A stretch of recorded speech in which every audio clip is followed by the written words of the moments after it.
Rajiv Gandhi was committed to the notion of restoring India to the status of a major world power, whose legitimate place was indeed in the front rank of nations, and whose voice carried weight in global discourses.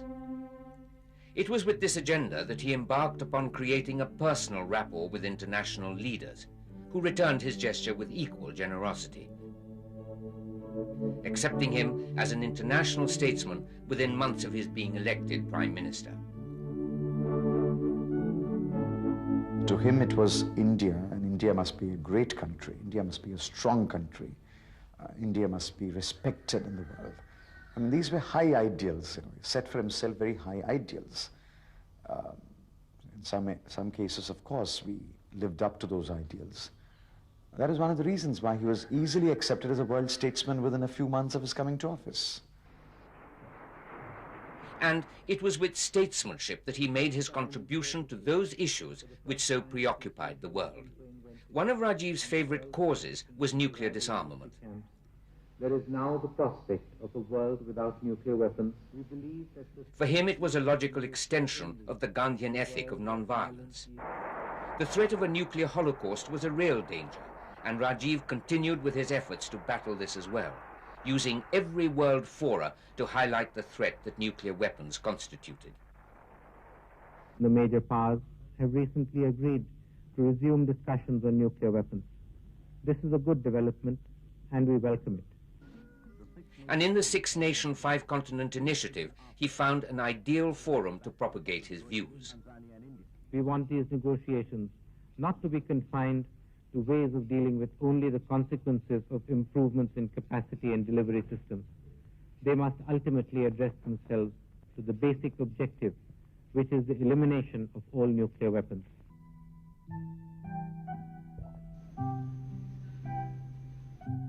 Mikhail Gorbachev shared with Rajiv his own strong ideas on this subject. Long before the West woke up to the seriousness of the new Soviet leader's views on peace and arms reduction, Rajiv was taking Gorbachev seriously. Rajiv had established a warm and special friendship with Mikhail Gorbachev. The Delhi Declaration signed by Rajiv and Gorbachev was one of the most profound enunciations of a policy for non-violence and global disarmament. We were heartened by his ready acceptance of the successive proposals of the Six-Nation, Five-Continent Initiative for Disarmament.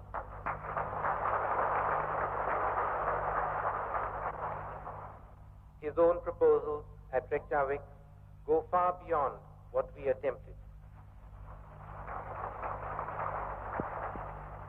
They are remarkable for their sweep and boldness. In the interest of humanity, all nuclear weapon countries must come together in a binding compact to eliminate nuclear weapons and prevent the spread of confrontation to outer space. Although Gorbachev had created a new Soviet Union with his glasnost and perestroika, the Cold War era was not quite over. Rajiv realized that India was by temperament and tone a natural member and leader of the non-aligned movement. Non-alignment had been the guiding foreign policy principle of Jawaharlal Nehru, who together with President Nasser of Egypt and Marshal Tito of Yugoslavia had been instrumental in the early 1960s in forming NAM, which brought together countries that shared the ideal of neutrality in a bipolar world. In 1983, Indira Gandhi became the chairperson of NAM, and Rajiv Gandhi succeeded her to the post when he became Prime Minister. He bravely set forth to take over the leadership of this forum and used it to fight for the causes of the developing nations.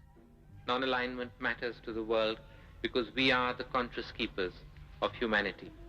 We are the voice of sanity. We are the refuge of the small state in an insecure world. We are the custodians of freedom and human dignity. We offer coexistence, not co-destruction. We offer consensus, not confrontation. We reject all domination and seek none ourselves.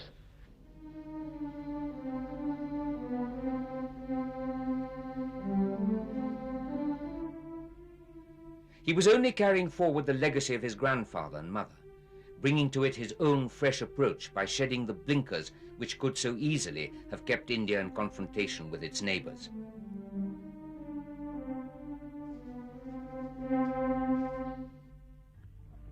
His historic trip to China in 1988 and the equally historic handshake with China's octogenarian leader Deng Xiaoping lay the basis for new bilateral ties.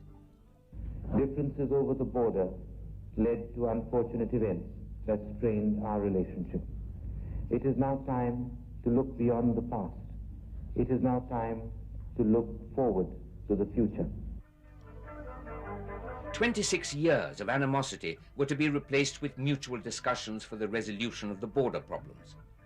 Rajiv's visit would mark a new beginning for a Sino-Indian relationship. He broke through the bamboo curtain, as it were, and got across to the Chinese leadership. And as a result, we've developed this wonderful, what I call a two-track model of relationship with China. You've got your problems, you've surrounded those problems and frozen them, and said, let's look for a mechanism that will reduce the intensity of these problems, perhaps one day which will throw up a method of solving these problems. And a fast track where you look at opportunities, economic, cultural, educational, people-to-people contacts, and you move fast. Similarly with Benazir Bhutto in Pakistan. He tried to cut through the years of antagonism and craft an innovative association. He visited Pakistan 3 times, and although he was quick to offer the hand of friendship, he was equally quick to remind Pakistan of the ground realities which came in the way of an abiding relationship between the two neighbors. There is a great destiny that lies before India and Pakistan. It is a destiny we can achieve together as friends and good neighbors. We are united by the cultural history of the last 5,000 years. That said, we are realists. We recognize that notwithstanding all the goodwill in the world, there are between us real problems on the ground and real differences in perception. These have to be resolved before we can definitely move together forward.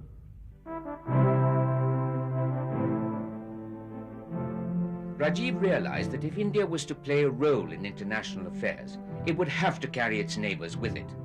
And when SAARC, the body of economic and regional cooperation, was born, he made it a point to address nearly all of its major sessions. History binds us closely. We draw sustenance from several common sources. We share religions, languages, experiences, aspirations. Each of us has something of the other. An ancient political thinker of our region, Kautilya, listed friendly neighbors as a major source of strength. The aim of SAARC is to build such a relationship amongst the 7 of us. At times, Rajiv even put his life on the line as he sought to find solutions for seemingly insurmountable problems. He was a target for numerous terrorist organizations.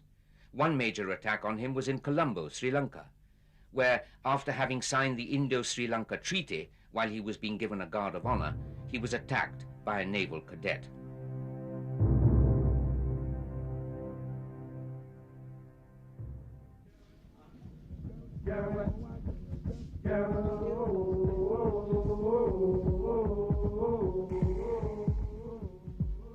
It was Rajiv's relentless stand against apartheid in South Africa and his persistent crusade for the emancipation of the frontline states which won him the gratitude of millions of black Africans. He battled for mandatory sanctions against South Africa. On his initiative, an Africa Fund was set up at the 1986 Non-Aligned Summit in Harare. The fund set out to collect money to compensate frontline African states for the inevitable economic losses arising from sanctions against South Africa. They will have problems of their own coming from the sanctions that they apply. They will also have problems coming from retaliatory measures or counter-sanctions or whatever you like to call them that South Africa and Pretoria might apply. They will need help to overcome this. We will try and help them. A horror that is being perpetuated in the last corner of the world. There is no doubt in anybody's mind that apartheid must go and that apartheid will go. Seeking the release of Nelson Mandela was for Rajiv a personal mission.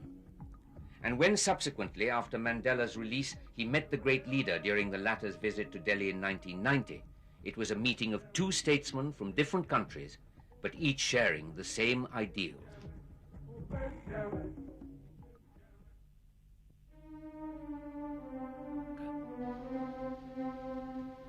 Rajiv's ideals for India as a global player was to influence his outlook on the Indian economy. As Prime Minister, he pursued measures which were considered radical at the time. He had a very clear perception that we needed a change in policy. He was aware that the world had changed and that India had to do different things in the middle of the 1980s than we were doing earlier. And I think many of the initiatives to reduce the extent of government control, open up the economy, certainly began during that period. Within a year of his leaving office, the Indian economy was in the doldrums, and by 1991, Indian gold had to be pledged to keep the country solvent in the international market. His economic philosophy shaped the Congress election manifesto. Its basic thrust was to unshackle Indian business and its integration into the global economy. For many observers, India's economic successes of the last 2 years can be attributed to Rajiv's vision. The manifesto was entirely his vision, his view to it. And I know, and I can say this without any fear of contradiction, that he was an ardent champion of liberalization. He wanted to dismantle this huge bureaucratic system that had been erected over 40 years and give back power to the people. Not only political power, but also economic power, to take economic decisions, to run businesses. From 1987 onwards, Rajiv was besieged by political problems, including a ceaseless attack on his government on the Bofors issue. He was being distracted from completing the task he had set for himself. So Rajiv's sincerity, his own honesty, his own integrity, his urge to do something for the country started getting blurred by this major propaganda blitz against him because vested interests started feeling threatened. Nonetheless, he forged ahead, attempting at least to set in motion, if not actually achieve, some of his major goals.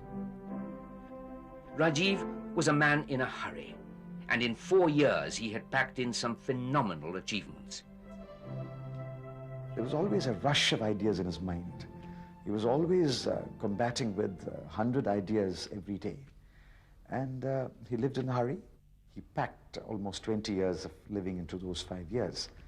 But if he'd lived for 20 years, he might have packed 100 years of life there. Rajiv was young, and the youth identified with him. This imparted urgency to his actions, a sense of purpose to his policies. He found in the youth of the country untapped and unharnessed energy. And the youth responded in good measure. The greatest thing that really Rajiv ji wanted to do was to get the youth involved in nation building. He had a direct rapport with the youth. And they looked upon him as a symbol of all that they were looking for. You know, somebody young, somebody full of idealism, somebody with a vision for the future, somebody who perhaps for the next 50 years was going to really determine the course of Indian history. By the time the 1989 elections were announced, the opposition, setting aside their ideological differences, came together with a one-point agenda: to remove Rajiv Gandhi. It was to be a brutal and no-holds-barred campaign. But the election result offered no conclusive winner, and for the first time in India's political history, there was a hung parliament. The Congress under Rajiv was the single largest party, and although he was asked by the president to form the government, Rajiv gracefully demitted office. Friends, the people have given their verdict. In all humility, we respect the verdict. A new government will be formed. We extend to them our good wishes and offer them our constructive cooperation. VP Singh was sworn in as the new Prime Minister heading the National Front government. 1990 was a turbulent year. Communal forces were being given legitimacy, and the Ayodhya issue was being exploited by the BJP as a political weapon.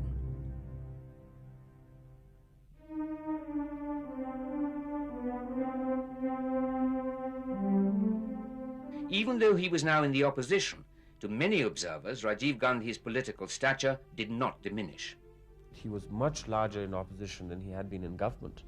Despite the aura of government and prime ministerial office having disappeared, he was never reduced in size. He kept growing from day to day, from minute to minute. Reinforced by this image, Rajiv launched his battle against obscurantist forces by going back to the people.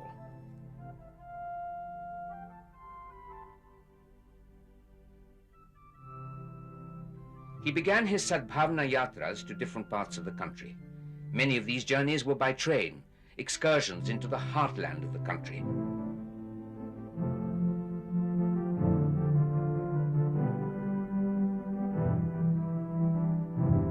As the crowds that greeted him in these yatras swelled, his colleagues were convinced that Rajiv Gandhi's comeback was inevitable.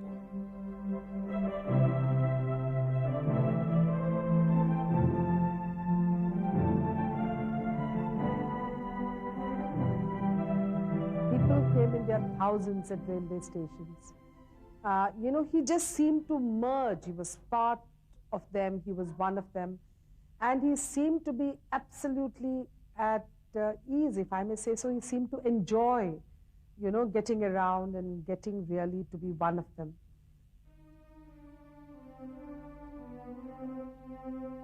He instinctively realized that a secular India was the only one capable of surmounting differences of caste, creed, and religion. Time and again, he reminded us of the dangers of communal and casteist politics. This time, he carried the battle against these divisive forces with even greater passion.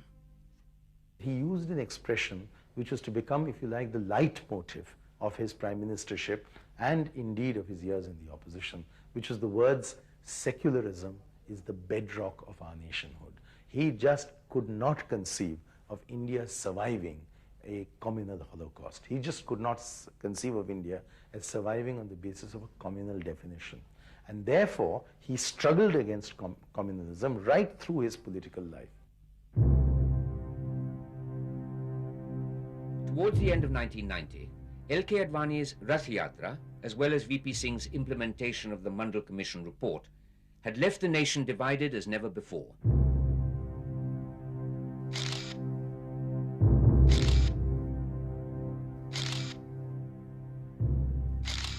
The political bickering within the Janata Dal added another bleak dimension to an already unstable scenario. In November 1990, the BJP withdrew its support to the National Front government. VP Singh's government lost the vote of confidence on the floor of the House, and he had to resign. The Chandrasekhar government, which followed, lasted only a couple of months, and by March 1991, the country was preparing itself for fresh elections, slated for the end of May that year.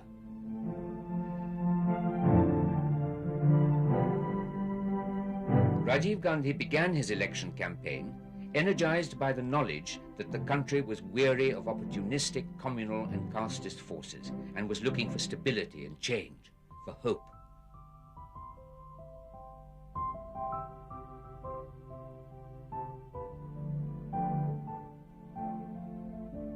Rajiv had by now honed his vision, and already his legacy was becoming evident to the nation. The Congress manifesto formulated by him clearly spelt out the agenda for the Congress government if it were voted back to power. His time as Prime Minister had taught him that in order to carry his message, he had to go to the people directly and not through power brokers or intermediaries. So incandescent was his personality that he always managed an instant rapport with the people. He plunged into the crowds that flocked to greet him at every meeting.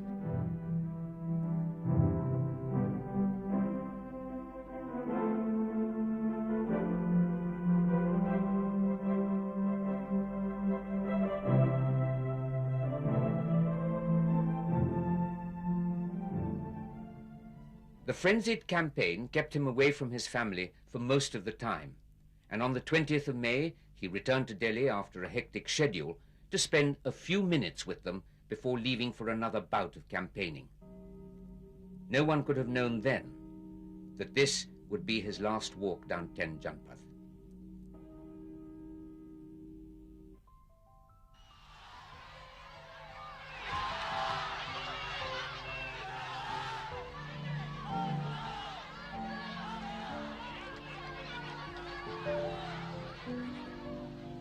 On May the 21st, Rajiv addressed a series of meetings in Orissa and Andhra Pradesh.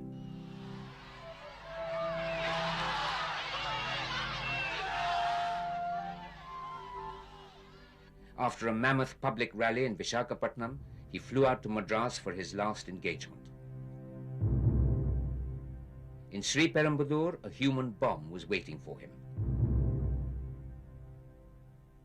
At 10:20 p.m. that night, Rajiv Gandhi was killed in a huge terrorist bomb blast. India mourned the death of yet another patriot, of a young leader whose vision had stirred the country's imagination, whose legacy symbolized the aspirations of the young and of the women particularly. Rajiv constantly challenged convention, cliches, and dogma. His legacy encompassed pride in the motherland, an instinctive pledge to its unity and integrity, to its secular fabric, and above all, to the welfare of its people, especially those who lived in all its villages and towns. Although he was only leader of the opposition when he was killed, hundreds of world leaders flew in for his funeral. It was a glorious tribute to a man whose vision and legacy had managed to embrace the entire world.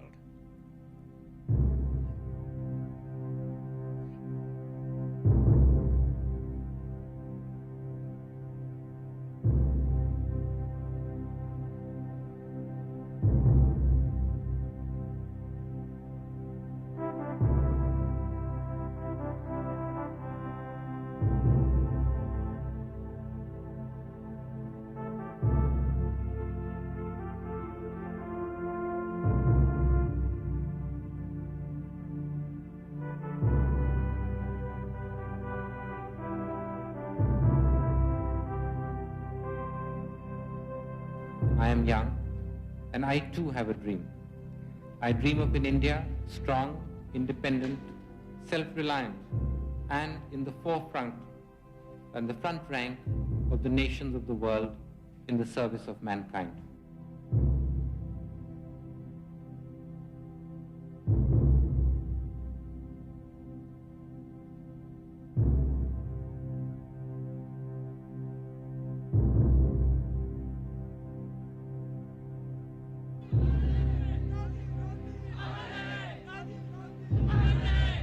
As the train carrying his ashes inched towards Allahabad, where they were to be immersed in the holy Sangam, multitudes thronged the route to pay their homage to their departed leader.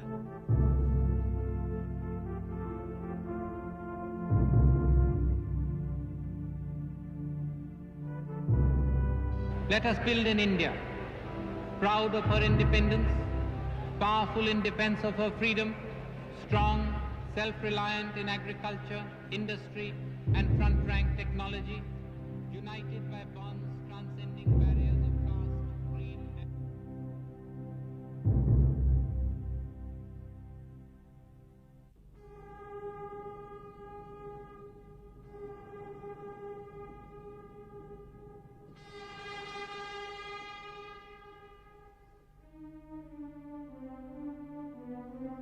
Rajiv Gandhi was posthumously awarded the Bharat Ratna, the highest award the nation could confer on him. His widow Sonia Gandhi received the award on his behalf.